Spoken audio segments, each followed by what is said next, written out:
दक्षिण पूर्व एशिया में मानव तस्करों द्वारा लड़कियों की तस्करी का एक सच्चा चित्रण है।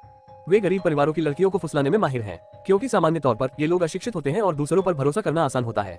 उदाहरण के लिए उसने मानव तस्कर ने बस इतना कहा कि म्यांमार में एक उच्च वेतन वाली नौकरी है और लड़की अपने परिवार को बताए बिना भाग गई।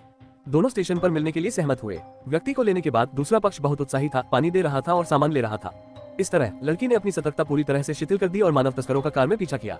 पानी की बोतल नशीले पदार्थों से भरी थी। जैसे ही आप एक घूंट पीते हैं आप तुरंत बेहोश हो जाएंगे। लड़की को अचेत अवस्था में पड़ा देखकर मानव तस्कर उसे सीधे गोदाम में ले गए और उसे बिस्तर पर जोर से पटक दिया। लड़की तुरंत जाग गई। उसे एहसास हुआ कि उसके साथ धोखा हुआ है, लेकिन बहुत देर हो चुकी थी। उन्होंने लड़की को कसकर पकड़ लिया और फिर उसके हाथ पैर बांधने के लिए रस्सी ले ली। लड़की लगातार संघर्ष करती रही, लेकिन तभी मानव तस्कर ने बेहोशी की दवा निकाली और उसके हाथ पर वार कर दिया। कुछ देर बाद लड़की बिल्कुल बेसुध हो गई। उसके बाद उसे अंगों के भंडार के रूप में काम करने के लिए उस अमीर आदमी के पास भेज दिया गया। वे लड़की से जो चाहे ले लेते। अंगों का इस्तेमाल हो जाने के बाद वे अपनी मर्जी से शरीर को छोड़ देते। यह इतना आम था। क्या वाकई कोई ऐसा नहीं है जो इन्हें नियंत्रित कर सके? बिल्कुल नहीं। मानव तस्करों के सरगना को पकड़ने के लिए एक वियतनामी पुलिसकर्मी ने एक लग्जरी कार किराए पर लेने के लिए कर्ज लिया और खरीदार होने का नाटक किया। आखिरकार उसे सौदा करने का मौका मिल ही गया। जिस लड़की को वे बेच रहे थे उसे देखकर पुलिसकर्मी ने तुरंत पैसे निकाले, लेकिन अगले ही पल दूसरे पक्ष ने उस पर बंदूक तान दी। छोटे नेता ने हल्के से कहा, अब पुलिस के वेश में बहुत से लोग आ गए हैं। ग्राहकों का पता लगाने के लिए हमें खास तरीके अपनाने होंगे ताकि खरीदार मौके पर ही सामान की जांच कर सके। जैसे ही उसने बोलना समाप्त किया, लड़की को सोफे पर धकेल दिया गया।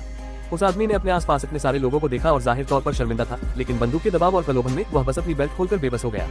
हालांकि अगले ही पल उस आदमी ने अचानक रुख बदला और इन छोटे भाइयों की जमकर पिटाई की। 2 मिनट से भी कम समय में वे सब गिर पड़े।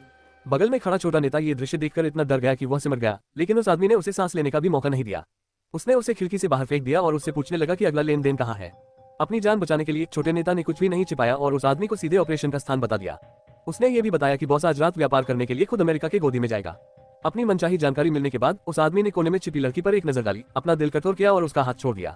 छोटा नेता मौके पर ही 32वीं मंजिल से गिर पड़ा। मानव तस्करों के साथ ऐसा ही व्यवहार होना चाहिए। अगर कानून मौत की सजा नहीं देता तो वह दूसरे पक्ष को मौत की सजा देगा। वह आदमी एक वियतनामी पुलिसकर्मी है जो मानव तस्करों पर नजर रखने में माहिर है। उसका नाम जैक है, लेकिन अब उसने केवल एक लेन देन बिंदु को नष्ट कर दिया है। इस मानव तस्कर समूह के लिए ये केवल बिना किसी अधिकारी का मामला है। यदि आप सबसे बड़े बॉस को पकड़ना चाहते हैं तो आपको अभी भी इंटरपोल से संपर्क करना होगा, क्योंकि संयुक्त राज्य अमेरिका में चीजें ऐसी नहीं है जिनमें वह हस्तक्षेप कर सके। लौटने के बाद उसने दूसरे पक्ष को खबर दी। उस रात इंटरपोल ने एक बड़ी सेना के साथ पहले से ही गोदी पर घात लगा लिया और जल्द ही आपराधिक समूह का काला बॉस अपने सबसे छोटे बेटे के साथ दिखाई दिया। उन्होंने सामान का निरीक्षण करने के लिए एक कंटेनर खोला, लेकिन अप्रत्याशित रूप से अंदर सैकड़ों लड़कियां मर चुकी थी।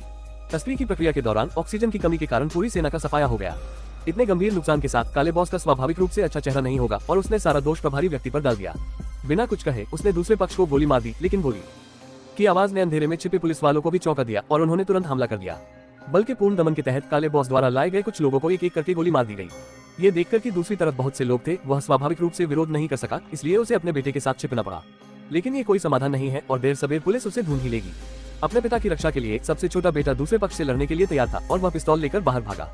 हालांकि अगले ही पल उसे पुलिसकर्मी जैक ने पीट कर भूखू बना दिया। अपने बेटे को अपने सामने मरता देख काला बॉस बेहद दुखी हुआ और उसने शव को पकड़े रखा और जाने से इनकार कर दिया। उसने जैक को घूर कर देखा, मानो वह उसे खा जाना चाहता हो। एक पुलिसकर्मी होने के नाते जैक स्वाभाविक रूप से ऐसा नहीं कर सकता था, लेकिन वह नहीं जानता था कि तस्करों के प्रति नर्म होना उसके जीवन का अब तक का सबसे पछतावा भरा फैसला होगा। हालांकि गैंगस्टर पकड़ा गया था, लेकिन संयुक्त राज्य अमेरिका उसे सजा देने के योग्य नहीं था, क्योंकि वह अमेरिकी नागरिक नहीं था। इसके अलावा दूसरे पक्ष के नेता उन पर दबाव डाल रहे थे और वे एक व्यक्ति की वजह से अनावश्यक विवाद पैदा नहीं करना चाहते थे, इसलिए उनके पास गैंगस्टर को छोड़ने के अलावा कोई विकल्प नहीं था। लेकिन पुलिस को जरा भी अंदाजा नहीं था कि यह रिहाई अपराधी पुलिसकर्मी जैक के लिए एक आपदा साबित होगी, क्योंकि उसने पिछली गिरफ्तारी कार्रवाई में गैंगस्टर के बेटे को मार डाला था।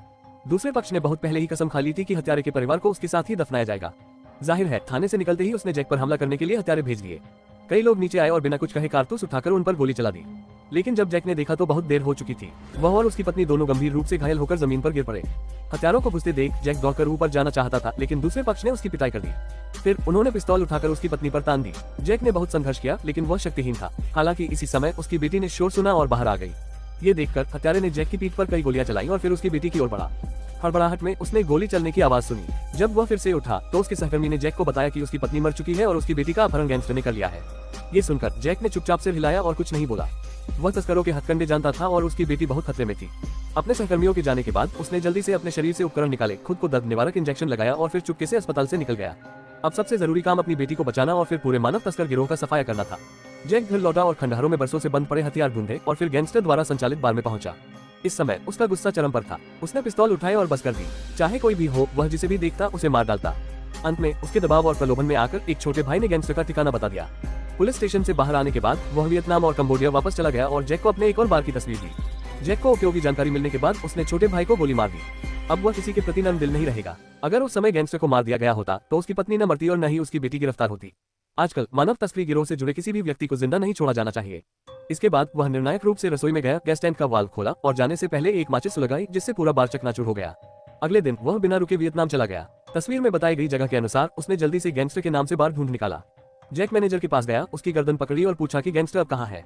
मैनेजर कांप उठा और कुछ भी कहने की हिम्मत नहीं जुटा पाया, लेकिन अगले ही पल जैक ने एक लंबा चाकू उठाया और उस पर वार कर दिया। मैनेजर इतना दर्द में था कि उसने दांत पीस लिए और अब कोई चाल चलने की हिम्मत नहीं जुटा पाया।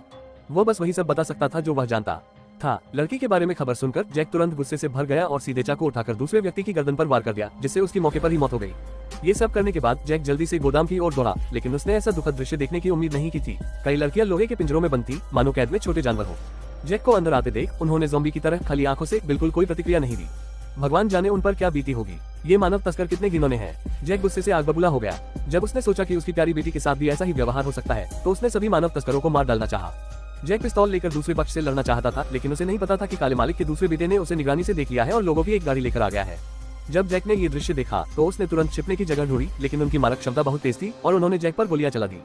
इतने सारे लोगों का सामना करते हुए वह स्पष्ट रूप से संघर्ष कर रहा था। हालांकि इसी समय वियतनामी पुलिसकर्मी टेक समय पर पहुंच गया और उसकी प्रेमिका को भी काले बॉस ने पकड़ लिया। लोगों को बचाने के लिए टेक बस यहीं पहुंच गया। जैक को उनसे अकेले लड़ते देख वह बिना कुछ कहे लड़ाई में शामिल हो गया। दोनों के सहयोग से इन लोगों का जल्दी ही सफाया हो गया। उन्हें दूसरे बेटे से काले बॉस का ठिकाना भी मिल गया। उसके बाद दोनों ने सभी लड़कियों को बाहर जाने दिया। इन बेचारे बच्चों को देखकर वे एक दूसरे को देखते रहे और कुछ नहीं कहा, लेकिन दोनों का एक ही लक्ष्य था, काले बॉस को मारना और अपने रिश्तेदारों को बचाना। घाव का इलाज करने के बाद दोनों चुपके से काले बॉस के अड्डे में घुस गए। जैक ने एक गोला उठाया और उसे काले बॉस की दिशा में दाग दिया, जिससे एक छोटा समूह मौके पर ही मारा गया। हालांकि काला बॉस मरा नहीं, लेकिन उसका हाथ घायल हो गया और पूरा अड्डा तुरंत भीषण गोलीबारी में बदल गया। अपनी संतानों की रक्षा के लिए काले बॉस ने अपने पोते पोतियों को पहले जाने के लिए कहा। इसके बाद उसने बच्चों को जल्दी से बाहर निकलने का इंतजाम किया और पिता पुत्र तब तक निश्चिंत रहे जब तक उन्होंने उन्हें सुरक्षित जाते नहीं देखा। बड़े बेटे ने अपने पिता को बचाने के लिए अपनी जान जोखिम में डालने का फैसला किया और उन्हें विमान से जाने दिया। दोनों के अंतिम अलविदा कहने के बाद बड़े बेटे ने दोनों पक्षों के बीच भीषण गोलीबारी का फायदा उठाया और टेक की प्रेमिका को चुपके से बंधक बना लिया और उसे अपनी पिस्तौल नीचे रखने की धमकी दी। अपनी प्रेमिका को चोट लगने के डर से टेक केवल हाथ उठाकर आत्मसमर्पण कर सका। हालांकि इस समय प्रेमिका कहानी से बंधनों से मुक्त हो गई।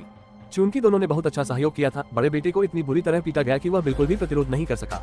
कुछ ही बार में उसकी जान चली गई। गैंगस्टर ने इस अफरा तफरी का फायदा उठाया और हेलीकॉप्टर में चढ़ गया। हालांकि जब वह भागने ही वाला था तो जैक ने उसे देख लिया और स्वाभाविक रूप से वह उसे जाने नहीं दे सका। जैक हेलीकॉप्टर पर लगातार गोलियां चलाता रहा और पायलट को सीधे मार गिराया। विमान सफलतापूर्वक उड़ान भरने से पहले ही हवा से गिर गया। एक विस्फोट के साथ गैंगस्टर निश्चल होकर जमीन पर गिर पड़ा। जैक को लगा कि वह मर गया है, इसलिए वह सावधानी से बंदूक लेकर उसके पास गया, लेकिन अगले ही पल गैंगस्टर ने असल में बंदूक उठा ली और खड़ा हो गया।